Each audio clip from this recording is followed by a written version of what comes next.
Hey, what's up, everyone? Welcome to Trust and Believe. I'm your host, Shaun T, and today I'm back in my closet in my Airbnb in Los Angeles as I prepare for my next program, Let's Get Up. And I want to tell you a little bit about it before I begin this episode about food and how it can make you tired and how you can actually utilize food to give you energy instead of making you tired in the middle of the day. But anyway, the program development is going really well. I'm extremely exhausted. This week was actually more mentally stressful than physically, even though I've worked out a lot and moved my body. A lot of people don't know when it comes to developing a program because they see the fitness side of it and the finished product. They don't know how much groundwork and I like to put, quote, paperwork and meetings and decision making goes into the process of developing a fitness program. And so it was a very stressful week, but I was able to utilize food to change my mood. So sit back, get ready to trust and believe how food can change your mood. Somebody say hell yeah! What's up? He's better than Oprah. Come on, y'all. This is Shaun T, and it's time to trust and believe.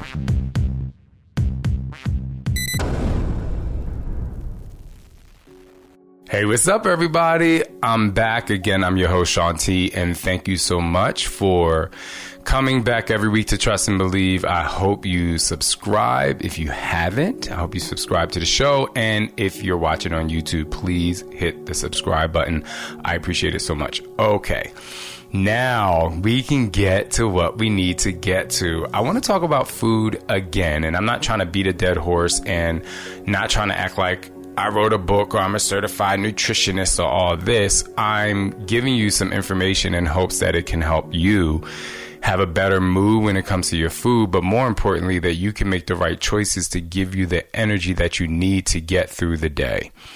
All right, so I have a little article that I want to read a little bit to you just to kind of set things up. And my first question is, before I get to the article, is have you ever eaten and as soon as you finish eating, you got extremely tired to the point where you just want to go lay down. You're looking at your computer screen or whatever it is you do for work, and you just feel this overwhelming sense of lethargy, just kind of extremely lethargic. I'm going to bring you to an article that was written by Deborah Weatherspoon. She's a PhD, RN, and CRNA. This was written in January 9th of 2020, pre-pandemic. So it starts off by saying, many people feel sleepy after eating. This can be a natural result of digestion patterns and sleep cycles. So I want to talk about sleep cycles first, and we will get to food. Do you get tired at the same time every single night? Do you feel like you wake up at the same time every morning or in the middle of the night? I remember back in high school, I would every single day, without a doubt, 10:45 p.m. I'd fall asleep, 6:30 a.m. I'd wake up, or 6:45, and it was like clockwork. I didn't need to do anything. It was just this incredible thing. And I remember that all of my life since high school, and even now when I try and sleep or when I've had trouble sleeping, I remember back in high school where I would sleep a full 8 hours to the max. But anyway, I want you to just kind of take note of that this week as you go throughout your week. What is your sleep cycle like? And hopefully, as we get to the food thing, that will help you sleep better. As all of you know, my friend Shaun Stevenson has written a book, Eat Smarter and Sleep Smarter, I believe. So There are 2 books you can read in addition to listening to this podcast. So why do people feel tired after eating? Feeling tired or having difficulty concentrating after a meal is relatively common, which we all know, which is why we're talking about it today. A person may feel particularly tired depending on what, when, and how much they ate. Okay? So think about that as I go back to talking about sleep as well. So that if you eat something that's not going to work for you, you're going to feel tired. And that natural digestion patterns can affect your sleep cycle. Researchers have different theories about the cause of tiredness after eating, but they generally agree that it is a natural response and not usually a cause for concern. So, in this article, they also discuss reasons why a person might feel tired after a meal and how to prevent it, which is, I think, what we all want to do. And I'll tell you about my experience this week. The type of foods that you eat. Did you know that the type of foods that you eat is the one thing that will make you tired or not? Which is another reason why eating healthy is not just about weight loss. It's about your overall well-being. It affects everything. Think about everything you put in your body becomes a part of your body. And I know a lot of you have heard that and you've read things, but maybe this podcast can help put it into just a simple form of what you put in your body. That's what your body becomes. People say you are what you eat. You become what you eat. Okay? You aren't what you eat. You become what you eat because you were here first and you decide what you put in your body, at least as an adult. As a child, you really don't have a choice pretty much. But foods rich in protein and carbohydrates can make people feel sleepier than other foods. Some researchers believe that a person feels tired after eating because their body is producing more serotonin. Serotonin is a chemical that plays a role in regulating mood and sleep cycles, which we talked about a little bit ago. An amino acid called tryptophan, which occurs in many protein-rich foods, helps the body produce serotonin. Carbohydrates help the body absorb tryptophan. For these reasons, eating a meal rich in protein and carbohydrates can make a person feel sleepy.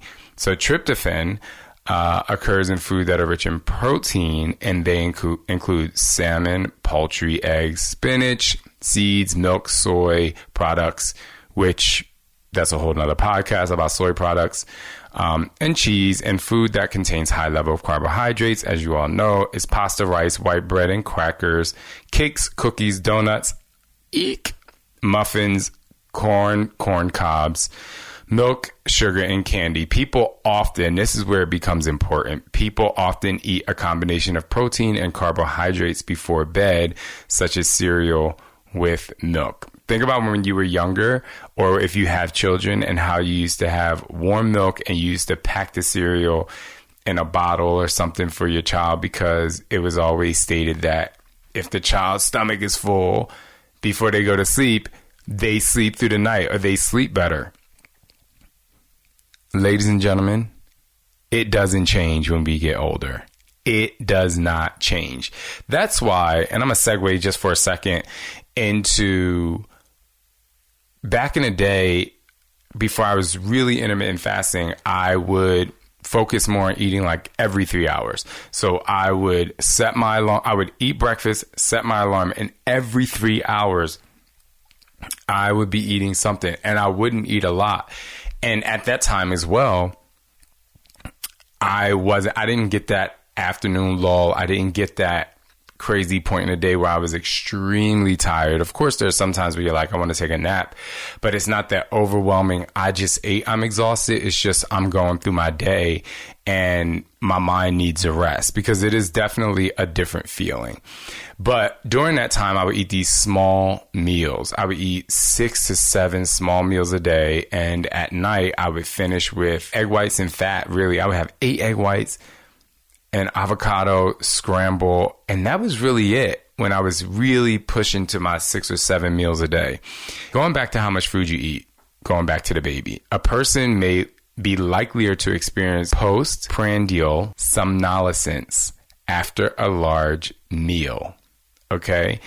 People who eat larger lunches may experience more of an afternoon slump than those who eat less at midday. Eating causes blood sugar to rise and a dip in energy may follow. Other factors can contribute to tiredness after eating are poor sleep at night, which can lead to tiredness throughout the day, drinking alcohol with a meal, especially during the daytime. So I just wanted to share that little article with you because I thought it was really important, and I was able to process it to parts of my life where I actually felt good. So the first thing is, and again, I love talking about intermittent fasting. I love doing that as a part of my life. It's not even a nutrition program. And the reason why I talk about that is because intermittent fasting, I don't wake up in the beginning of the day like I talked about before, eat carbohydrates, and then I get tired 2 hours after I wake up.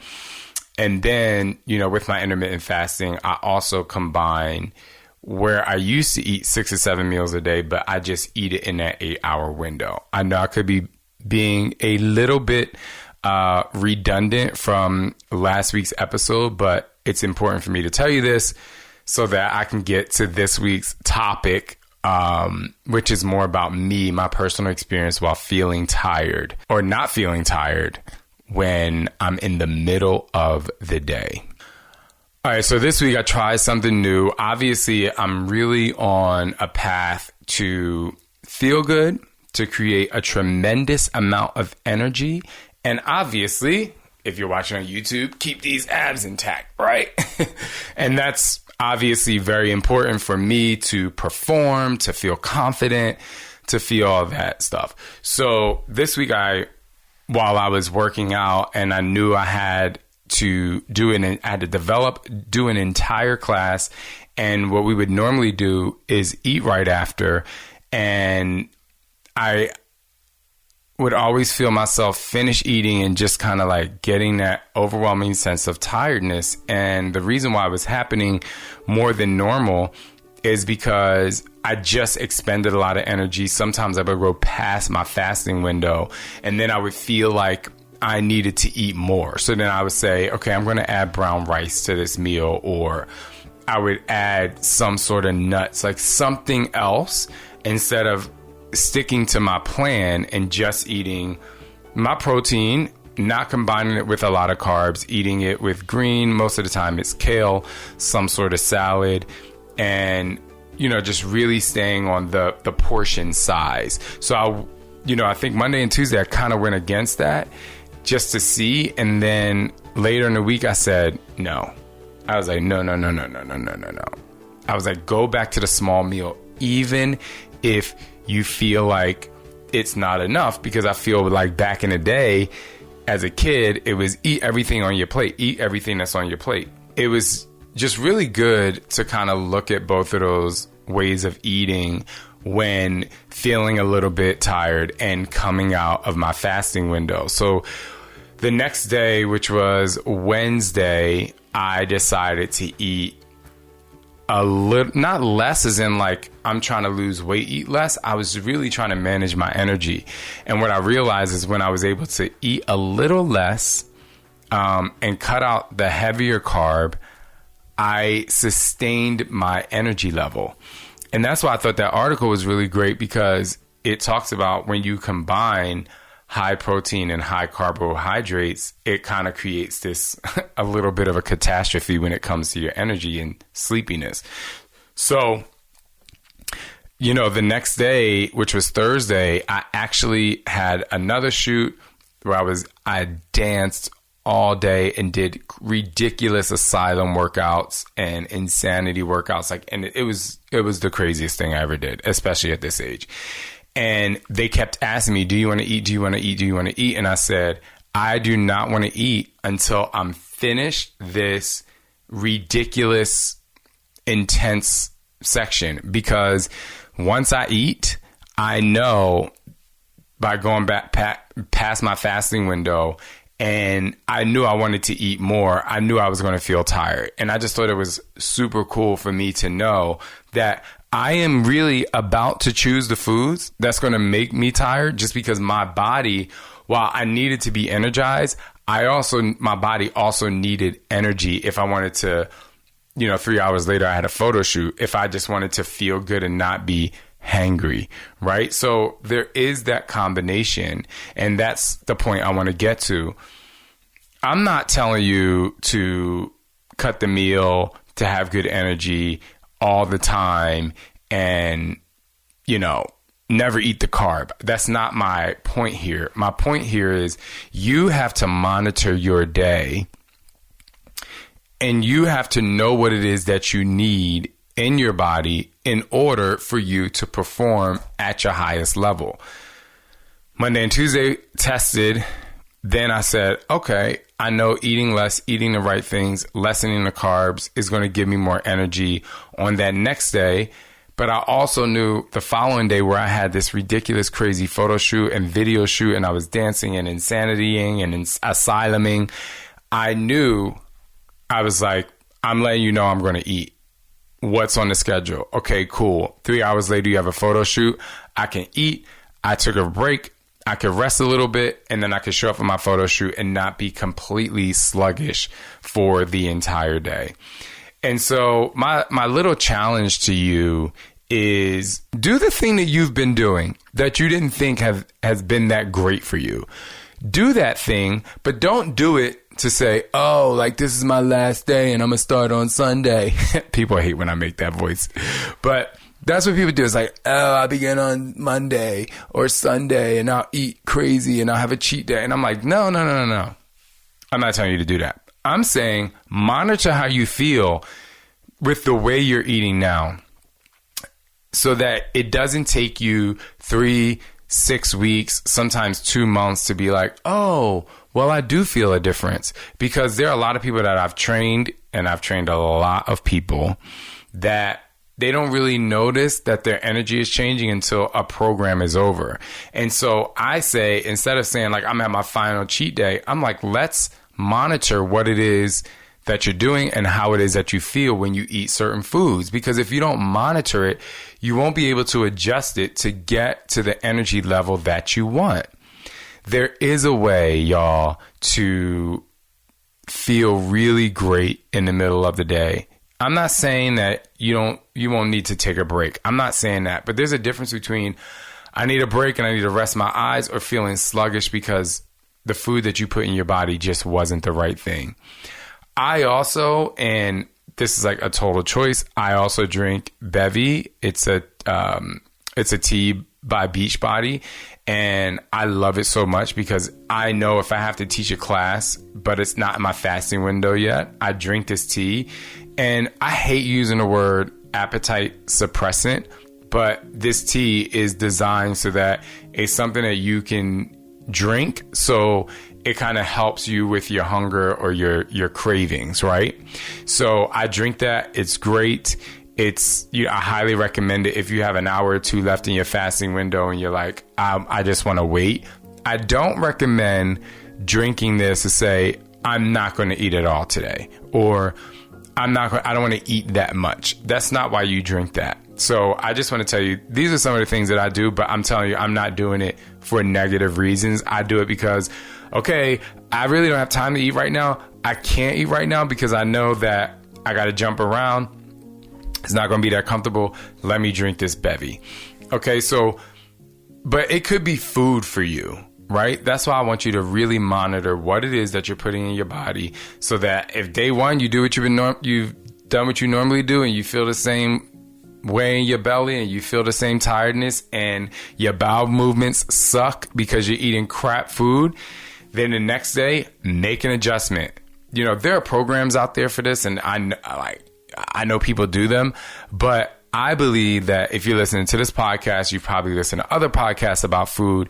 And I want you to, instead of, this is just a challenge for you this week, instead of just, I'm going to change what I'm eating, like, write it down. How do I feel? Okay, I ate this. This is how I feel. I ate this. I wasn't as tired. I ate this. My bowel movement sucked. I ate this. I didn't drink enough water. Create a plan that is really a plan for your optimal energy, your optimal mental, physical, and emotional energy, your digestive system. Because if you create a plan like that, guess what's going to happen? You're going to get the health results you want in terms of your body fat percentage, in terms of your weight loss, which obviously leads to overall self-confidence. And I know I've said this plenty of times, and I'm saying it again. Everyone's body is different. The magazine cover and the people in there can be extremely beautiful. They can have amazing skin or amazing abs. They've been touched up. Yeah, some people look like that naturally. Like there are parts of my body or your body that you're like, oh, this is my natural look, whether I have good lighting or not. Cool, great. But you make your body the best that it's going to be by eating the things that is going to make it operate at the highest level. The last thing I'll say when it comes to food and energy, do you know that the food that you eat also gives you momentum to have a level head? Because if you're a person who stops at fast food every day home from work, because there are people who do it, and I'm not knocking you for it. How do you feel when you get home? Seriously, how do you feel? Now, I said every day. I'm not saying never do that because I'm not that guy. But how do you feel? If it's not working for you, go home, make a healthier meal, just one, and see how it changes your mind mentally and how it gives you such an incredible just boost of energy in your mindset and your clarity. I mean, this can happen really, really quickly because sometimes the food that we eat is not to say that our mind isn't great already, but sometimes the food that we eat diminishes, like it really drops the quality of our performance. And so I want you to just kind of look at it for you, not for me, not for Instagram or before and after photo or whatever. Look at it look at your food and what you're eating for how you can operate in the best way that you can. All right. I'm pretty sure I'm going to have a crazy story next week because I am setting myself and my cast for the Let's Get Up program to rehearse 25 workouts between now and when we leave, which would be like 16 days. Now, some people might be like, that's crazy. Some people might be like, that's not crazy at all. And the reason why we're doing it, so you don't think I'm crazy, and it's not just to get a better body to lose weight. I'm in preseason right now, for those of you who love sports, and I have to push myself at a certain level right before I film so that when I am filming, I'll have a few days off to rejuvenate my body like athletes do. But when I get there, I want my stamina to be so high. So next week, I'm going to tell you how that's going, shooting double workouts a day and also developing, which means I'm moving, and how I've incorporated or enhanced my nutrition to push me to go to that next level, which will include portion control. Thank you guys so much, so much for listening to Trust and Believe. I appreciate it so much. If you want my fun course on just food, I did a course called Move for Food, and it's a Facebook group. It's fun, it's exciting, and I don't get too crazy with it. You get tons and tons of recipes. Like I said, you get tons and tons of recipes. You get some courses and some worksheets that really helps take you on a journey of how it is that you're eating and how you feel and what your culture has been like from the time, your culture, meaning in your own home growing up, has been like from the time, you were a kid, and how our parents can affect the way that we're eating now. Anyway, if you want to check out Move for Food, the link is in the show notes. Also, once every month on a Wednesday night, sometimes twice, we have what we call family dinner in my safe space community, and it combines with another community that I have, a Facebook community that I have. We do family dinner. So we are doing that once a month, sometimes twice a month, where on Monday we give you a recipe. It could be vegan. We always try to include vegan options. It could be any type of food. And then we get on the live and we discuss food and fitness and health, and sometimes I have guests on with those different types of eating plans and stuff like that. So if you want to join family dinner, just go. Link is in the show notes for the safe space. Anyway, I hope you all trust and believe in who you are. Thank you so much for listening. I'm your host, Shaun T. I'm about to go get a massage right now because recovery is important. Peace out.